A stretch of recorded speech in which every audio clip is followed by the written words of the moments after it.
বিএনপির প্রতিষ্ঠাতা জেনারেল জিয়াউর রহমানের হাতে।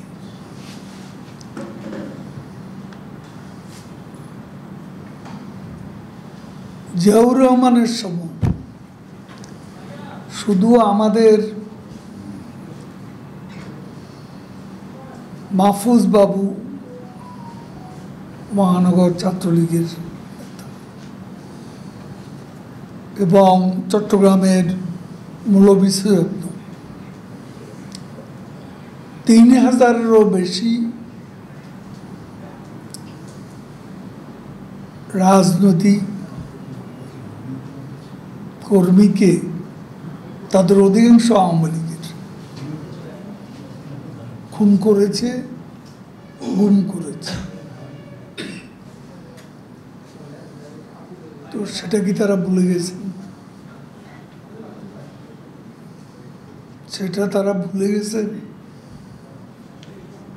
মানুষের, এদেশের মানুষের স্মৃতিতে এখনো সেই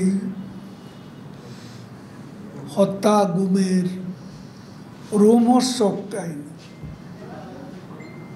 মানুষ বলেন।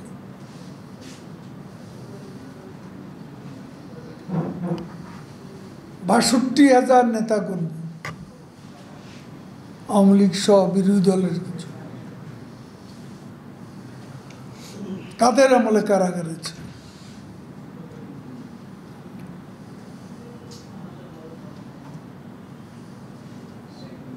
যুদ্ধাপরাধী, মানবতা বিরোধী অপরাধ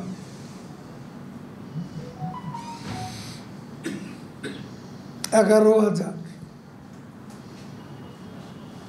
কারামুক্তি দিয়েছে জিয়াউর রহমান। এদের মধ্যে ৭০৩ জন দণ্ডিত আসামি। অনেকে বলেন বঙ্গবন্ধু যুদ্ধাপরাধীদের ক্ষমা করেছে, এটা ইতিহাসে আছে, তথ্য প্রমাণ আছে। আমি গুমের কথা বললে চট্টগ্রামে জামাল উদ্দিন বিএনপিরই নেতা, তাকে অপহরণ করা হলো। বিএনপি অপবাদ দিল আওয়ামী লীগের উপর, কিন্তু পরে জানা গেল এই জামাল উদ্দিনকে গুম করে খুন করেছে বিএনপির লোকেরা। তো সেটার বিচার কে করেছে?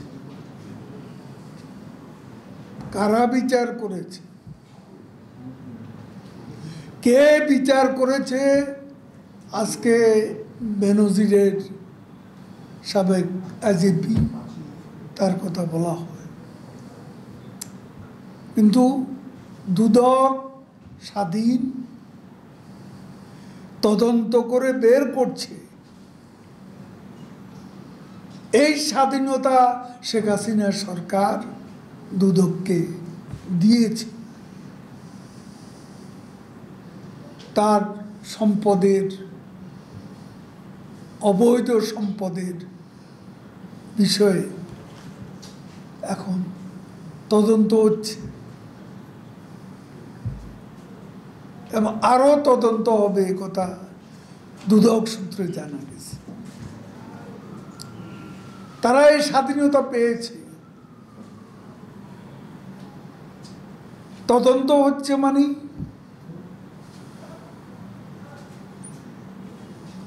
বিচারের মামলা হলে বিচারের মুখোমুখি হতে হবে।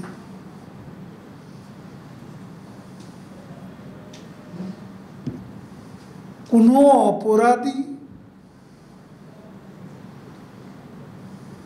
অপরাধী শাস্তি ছাড়া পার পাবে না শেখ হাসিনার উপর।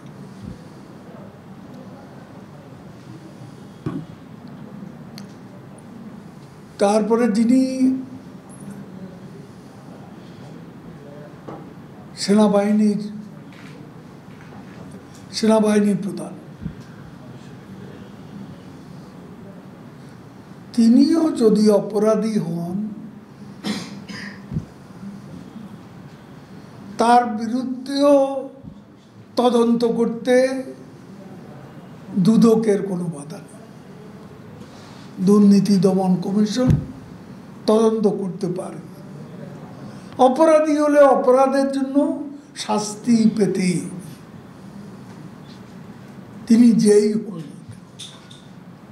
কিন্তু আমি মির্জা ফখরুল এবং বিএনপি নেতাদের যারা এখন কথায় কথা সাবেক আইজিপির দুর্নীতির কথা বলে, তাদের আমলে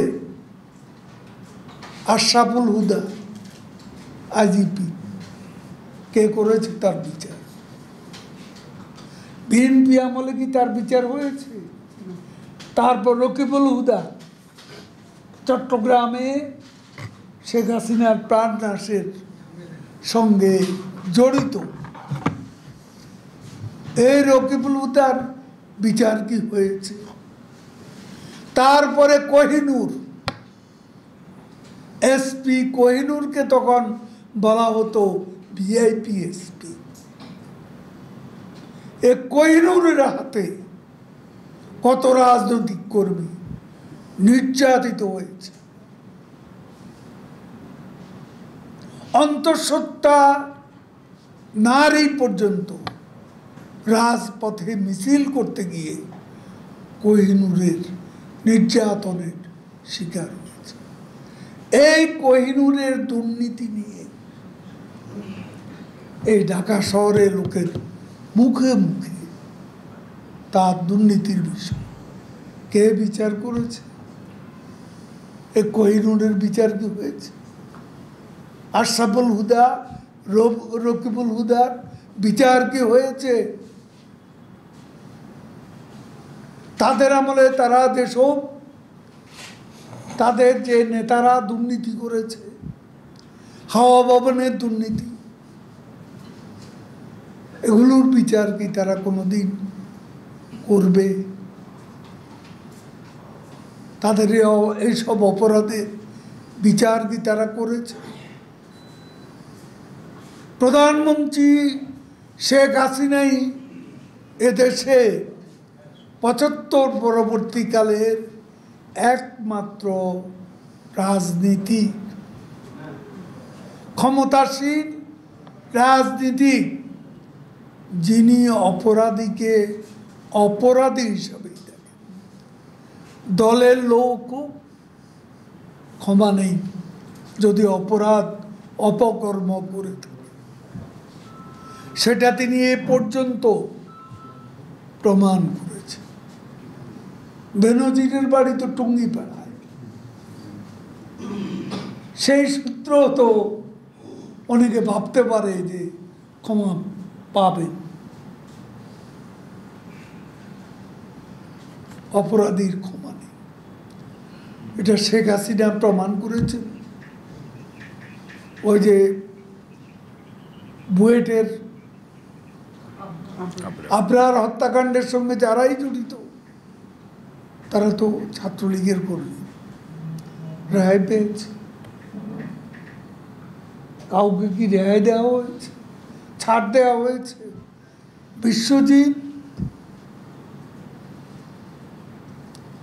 বিশ্বজিতের কথা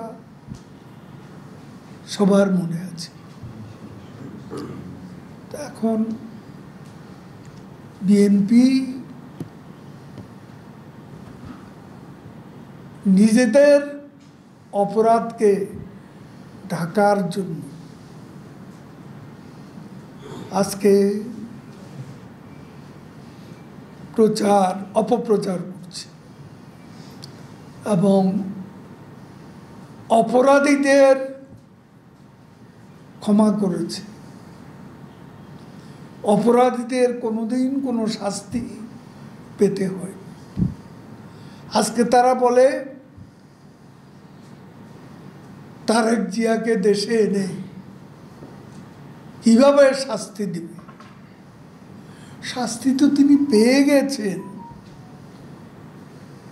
তার অবৈধ সম্পদ অর্জন, তথ্য গোপনের অভিযোগে দুদকের মামলায় 9 বছর তারেক রহমানের কারাদণ্ড।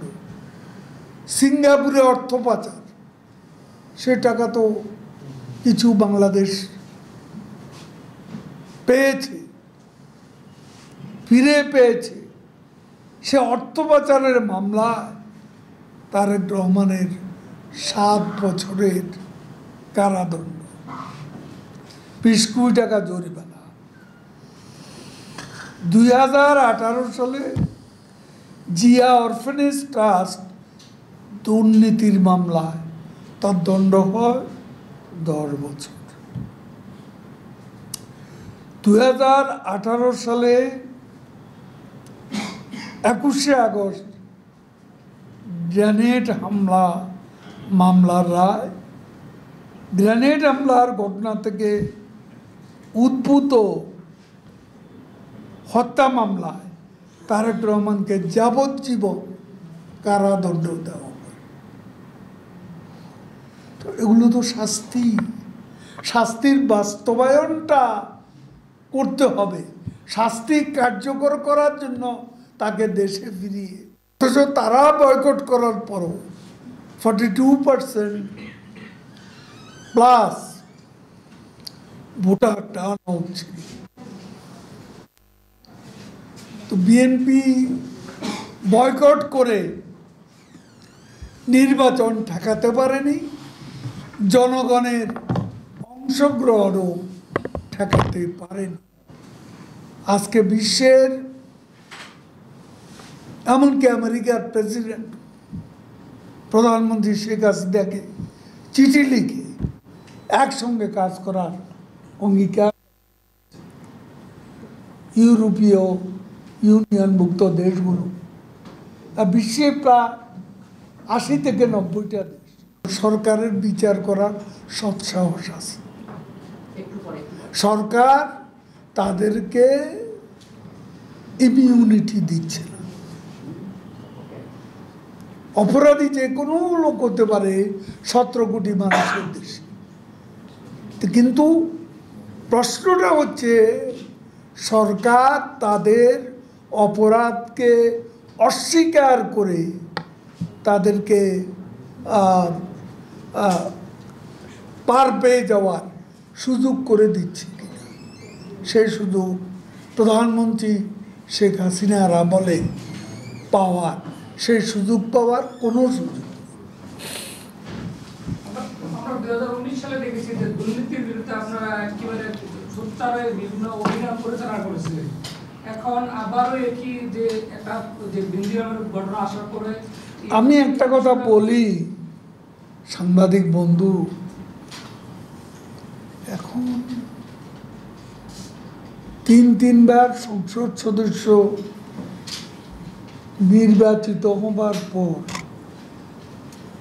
বাংলাদেশে আপনারা স্বাধীনতা আছে।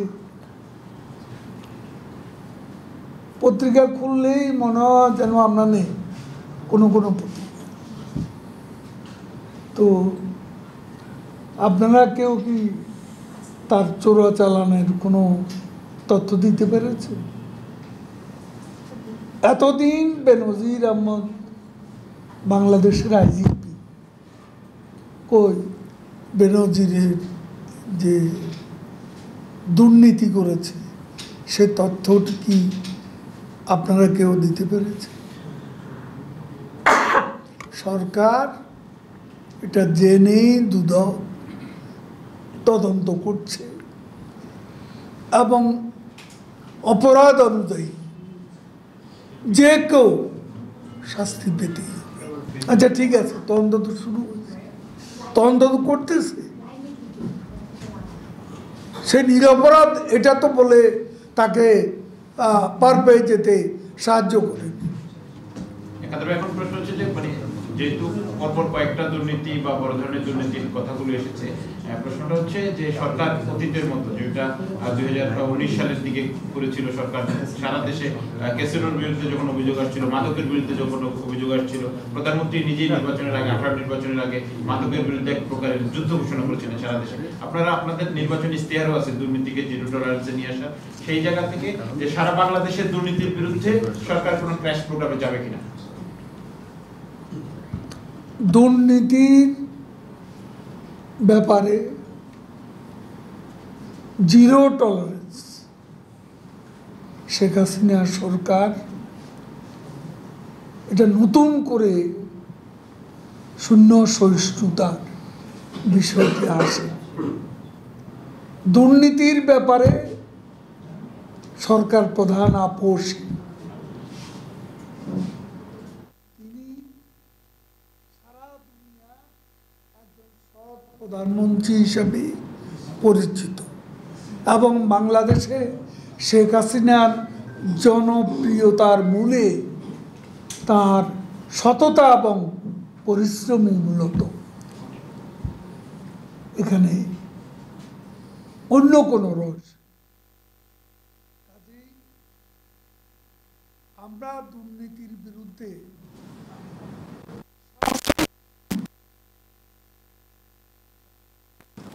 ব্যবস্থা নিতে প্রস্তুত। এখন দুর্নীতির বিষয়টা জানাজানি হলে গভর্নমেন্ট সেটাকে অ্যাভয়েড করে এমন তো কোনো বিষয় নেই। কাজে এখানে ট্র্যাশ প্রোগ্রামের বিষয় না, এটা আমাদের সর্বক্ষণের, এটা আমাদের জিরো টলারেন্স। হঠাৎ হঠাৎ আসবে তা তো না, এটা আমাদের সার্বক্ষণিক পলিসি। সাকসেসিভ গভর্নমেন্টগুলো করে আসছে, এটা তো শুধু আমাদের সময় নয়, আমাদের আগেও এখানে সরকার ছিল। 75-এর পর 21 ইয়ার্স আমরা ক্ষমতায় ছিলাম না, তখনও অনেক বাদ নির্মিত হয়েছে, আমাদের সময়ও হয়েছে। কিছু কিছু কাজে অবহেলা এবং যদি কাজটা দুর্বল হয়ে থাকে এবং কাজের মধ্যে দুর্নীতি হয়, সেটার প্রমাণ পেলে আমরা অবশ্যই ব্যবস্থা নেব। কিন্তু দেখুন, আপনি প্রলম্বিত এরকম একটা ঘূর্ণিঝড়, এটা আপনি মোকাবিলা করেছেন, তো এখানে সাগর থেকে পানি নেমে যে জলোচ্ছ্বাস, সেই জলোচ্ছ্বাসের মুখে সব জায়গায় বাঁধ টিকে থাকবে এর কোনো নিশ্চয়তা তো কেউ দিতে পারে না। আজকে আপনি দেখেন, যুক্তরাষ্ট্রে দুদিন আগে 4টা অঙ্গরাজ্য,